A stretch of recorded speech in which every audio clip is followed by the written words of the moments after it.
ಓದುತ್ತಿದ್ದೇನೆ. ಇಂದಿನ ಸಚೇತನ ಚಟುವಟಿಕೆ ಸರಳ ಪ್ರಯೋಗಗಳು. ಎಲ್ಲ ಪ್ರಾಣಿಗಳಲ್ಲಿ ಜೀವಕೋಶಗಳು ಇರುತ್ತವೆ. ಸಸ್ಯಗಳಲ್ಲಿ ಮತ್ತು ಪ್ರಾಣಿಗಳಲ್ಲಿ ಜೀವಕೋಶಗಳು ಇರುತ್ತವೆ. ನಾವು ಈ ಸರಳ ಪ್ರಯೋಗದಲ್ಲಿ ಈರುಳ್ಳಿಯ ಜೀವಕೋಶವನ್ನು ಕಾಣಬಹುದು. ಸೂಕ್ಷ್ಮದರ್ಶಕವನ್ನು ಬಳಸಿ ಈರುಳ್ಳಿಯ ಜೀವಕೋಶವನ್ನು ಕಾಣಬಹುದು.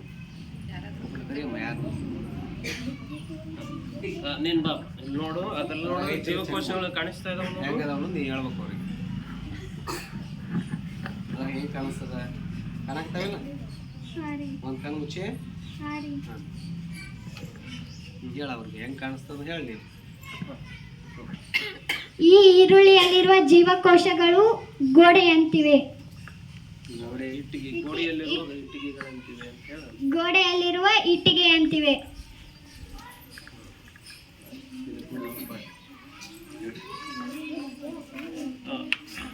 ಇಲ್ಲಿ ನೋಡ್ರಿ ಮಕ್ಕಳೇ, ಇಲ್ಲೊಂದು ಸ್ಮಾಲ್ ಸರ್ಕ್ಯೂಟ್ ಐತಿ.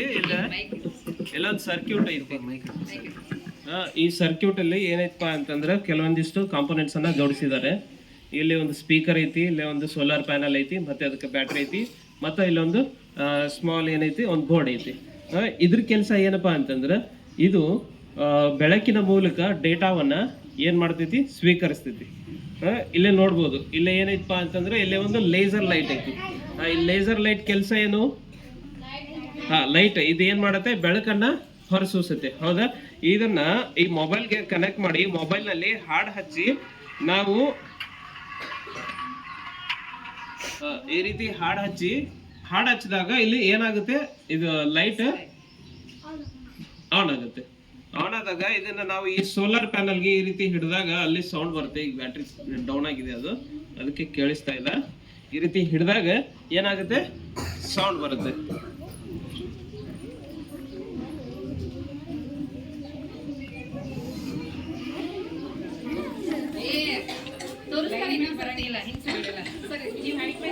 ವೈಫೈ ಅನ್ನೋದು ಅದೊಂದು ತಂತ್ರಾಂಶ. ಅದು ಏನದು, ಮೊಬೈಲ್ ಅಲ್ಲಿ ಇರ್ತಕ್ಕಂತ ಮತ್ತೆ ಕೆಲವೊಂದಿಷ್ಟು ಎಲೆಕ್ಟ್ರಿಕ್ ಗ್ಯಾಜೆಟ್ಸ್ ಗಳಲ್ಲಿರುವಂತ ಅದೊಂದು ತಂತ್ರಾಂಶ. ಏನಂತಾರೆ ಅದಕ್ಕೆ, ವೈಫೈ ಅಂತ ಕರೀತಾರೆ. ವೈಫೈ ಅಂತಂದ್ರೆ ವೈರ್ಲೆಸ್ ಫಿಡಿಲಿಟಿ ಅಂತ. ಏನು? Wireless fidelity. ಅದ್ರ ಕೆಲಸ ಏನಪ್ಪಾ ಅಂತಂದ್ರೆ ಅದು ಡೇಟಾವನ್ನ ಏನ್ ಮಾಡುತ್ತೆ, ಟ್ರಾನ್ಸ್ಮಿಟ್ ಮಾಡುತ್ತೆ. ಏನ್ ಮಾಡುತ್ತೆ, ಡೇಟಾವನ್ನ ಕಳಿಸುತ್ತೆ. ಈಗ ಮೊಬೈಲ್ ಇಂದ ಮೊಬೈಲ್ಗೆ ಮತ್ತೆ ಇಂಟರ್ನೆಟ್ ಅನ್ನ ನಾವು ಶೇರ್ ಮಾಡ್ಕೊಳ್ಳಿಕ್ಕೆ ಏನ್ ಮಾಡುತ್ತೆ, ಅದು ಸಹಾಯ ಆಗುತ್ತೆ. ಅದೇ ರೀತಿ ಇಲ್ಲಿ ನಾವು ಏನ್ ಮಾಡ್ಬೋದಪ್ಪ ಅಂತಂದ್ರ ಅದಕ್ಕೆ ಅದ್ರದೇ ಆದಂತ ಒಂದು ಮಿತಿ ಇರ್ತೈತಿ. ಅದು ಎಷ್ಟು ಸ್ಪೀಡ್ ಆಗಿ ಬರ್ತೈತಪ್ಪ ಅಂತಂದ್ರ ಡೇಟಾ ಟ್ರಾನ್ಸ್ಫರ್ ಎಷ್ಟು ಸ್ಪೀಡ್ ಆಗ್ತೈತಿ ಅಂದ್ರೆ ಮ್ಯಾಕ್ಸಿಮಮ್ 10 Gbps ಮಟ ಅದೇನಾಗ್ತೈತಿ, ಡೇಟಾವನ್ನ ಟ್ರಾನ್ಸ್ಮಿಟ್ ಮಾಡ್ಬೋದು. ಆದ್ರೆ ಈ ಲೈಫೈ ಅನ್ನೋ ತಂತ್ರಾಂಶ ಇದು ಏನ್ ಮಾಡತ್ತಪ್ಪ ಅಂತಂದ್ರೆ ಅಪ್ ಟು 100 Gbps ವರೆಗೆ ಇದು ಏನ್ ಮಾಡತ್ತಪ್ಪ ಅಂತಂದ್ರ ಇದು 100 Gbps ವರೆಗೆ ಇದು ಆ ಡೇಟಾವನ್ನ ಇದು ಟ್ರಾನ್ಸ್ಫರ್ ಮಾಡೋಕೆ ಸಕ್ಷಮವಾಗಿದೆ.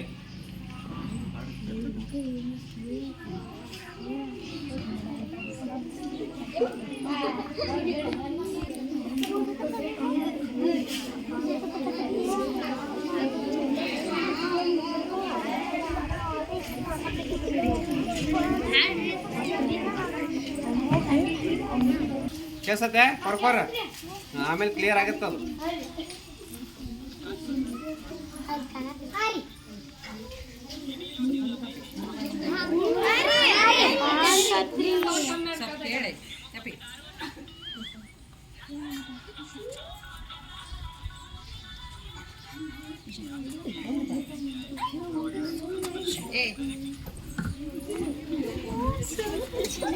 ಕೇಳ್ಸತೈತಿ?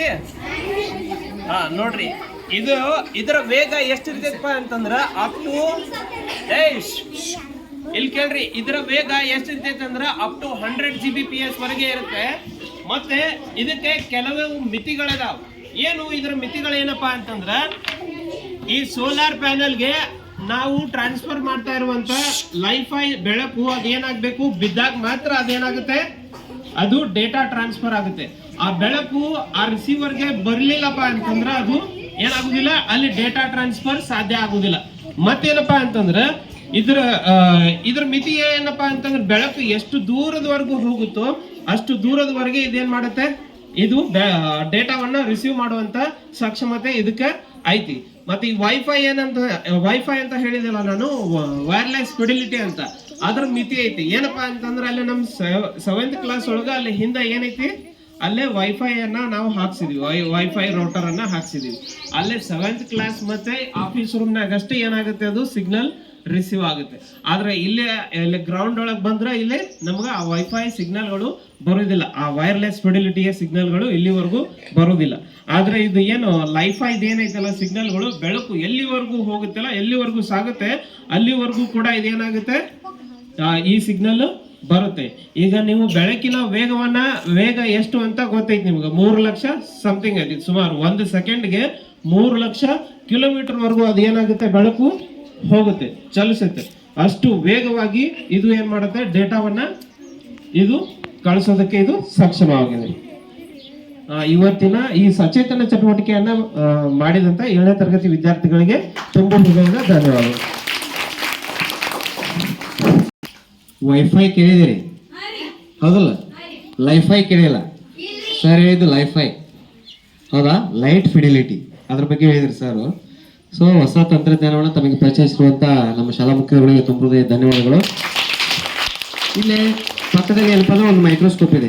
ಎಷ್ಟು ಸ್ಪೀಡಾಗಿ ಏನಪ್ಪಾ ಅಂದ್ರೆ ಹೊಸದಾಗಿ ಇಲ್ಲಿ ಒಂದು ಶೆಲ್ ಅನ್ನ ತಂದಿಟ್ರು ಅಲ್ಲ, ಯಾವ್ದ್ರದ್ದು ಇಟ್ಟಿದಾರೆ ಅಲ್ಲಿ, ಈರುಳ್ಳಿ ಏನು ಸಸ್ಯನ ಪ್ರಾಣಿನ? ಸಸ್ಯ. ಅದೊಂದು ಜೀವಕೋಶ, ಅಂದ್ರೆ ಸಸ್ಯ ಜೀವಕೋಶ, ಪ್ರಾಣಿ ಜೀವಕೋಶ, 2 ಜೀವಕೋಶಗಳು ಅದಾವ. ಈ 2 ಜೀವಕೋಶಗಳು ಅದಾವಲ್ಲ, ನಮ್ಮ ದೇಹ ಇದರಿಂದ ಆಗೈತಪ್ಪ ಅಂದ್ರೆ ಜೀವಕೋಶಗಳಿಂದ ಆಗ್ಯದ. ಜೀವಕೋಶಗಳು ಇರದೇ ಇದ್ರೆ ಕೆಲಸ ಮಾಡಲ್ಲ ನಮ್ಮ ದೇಹ. ನೋಡ್ರಿ, ಈ ಪ್ಯಾರಲೈಸಿಸ್ ಆಗಿರ್ತದ, ಹಿಂಗ್ ಕೈ ಹಿಂಗ್ ತಗೊಂಡ್ ಹಿಂಗ್ ಕೆಳಗೆ ಹೋಗಿತಿರ್ತಾರ, ನೋಡಿದ್ರೆ ಲಕ್ಕ ಹೊಡೆದಾರ ಅಂದ್ರೆ ಇಲ್ಲೇ ಸೆಲ್ಸ್ ಏನ್ ಮಾಡ್ತಿರ್ತಾವ ಅಂದ್ರೆ ಇನ್ಆಕ್ಟಿವ್ ಇರ್ತಾವ. ಇನ್ಆಕ್ಟಿವ್ ಅಂದ್ರೆ ಅವು ಕೆಲಸ ಮಾಡ್ತಾ ಇರಂಗಿಲ್ಲ. ನಮ್ಮ ದೇಹದ ಯಾವ ಭಾಗದಲ್ಲಿ ಜೀವಕೋಶಗಳು ಕೆಲಸ ಮಾಡಲ್ವೋ ಅದು ಇನ್ಆಕ್ಟಿವ್ ಆಗ್ತದೆ ಪಾರ್ಟ್. ಅದಕ್ಕೋಸ್ಕರ ನಮ್ಮ ದೇಹದ ತುಂಬೆಲ್ಲ ಜೀವಕೋಶಗಳು ಅದಾವ, ಸಾಕಷ್ಟು ಜೀವಕೋಶಗಳದಾವ. ಆದ್ರೆ ಕೆಲವೊಂದು ಪ್ರಾಣಿಗಳಲ್ಲಿ ಒಂದೇ ಜೀವಕೋಶ ಇರ್ತದೆ. ಹಾಗಾದ್ರೆ ಜೀವಕೋಶವನ್ನು ಕಂಡುಹಿಡಿದಿದ್ದು ಯಾರು? 1665ರಲ್ಲಿ ರಾಬರ್ಟ್ ಹುಕ್ ಅವರು ಏನ್ ಮಾಡ್ತಾರಪ್ಪ ಅಂದ್ರೆ ಜೀವಕೋಶವನ್ನು ಕಂಡುಹಿಡಿತಾರೆ 1665ರಲ್ಲಿ. ಅದು ಎಂತದಪ್ಪ ಅಂದ್ರೆ ಸತ್ತ ಜೀವಕೋಶ, ಅದು ಜೀವಂತ ಇರಲ್ಲ. ಈ ಜೀವಂತ ಜೀವಕೋಶವನ್ನು ಕಂಡುಹಿಡಿದವರು ಯಾರಪ್ಪ ಅಂದ್ರೆ ಲಿವೆನ್ ಹಾಕ್. ಇದು ಮೈಕ್ರೋಸ್ಕೋಪ್ ಇದೆಯಲ್ಲ, ಮೈಕ್ರೋಸ್ಕೋಪ್ ಕೆಲಸ ಏನಪ್ಪಾ ಅಂದ್ರೆ ಸಣ್ಣದಿರುವಂತ ವಸ್ತುಗಳನ್ನು ದೊಡ್ಡದಾಗಿ ತೋರಿಸ್ತದೆ.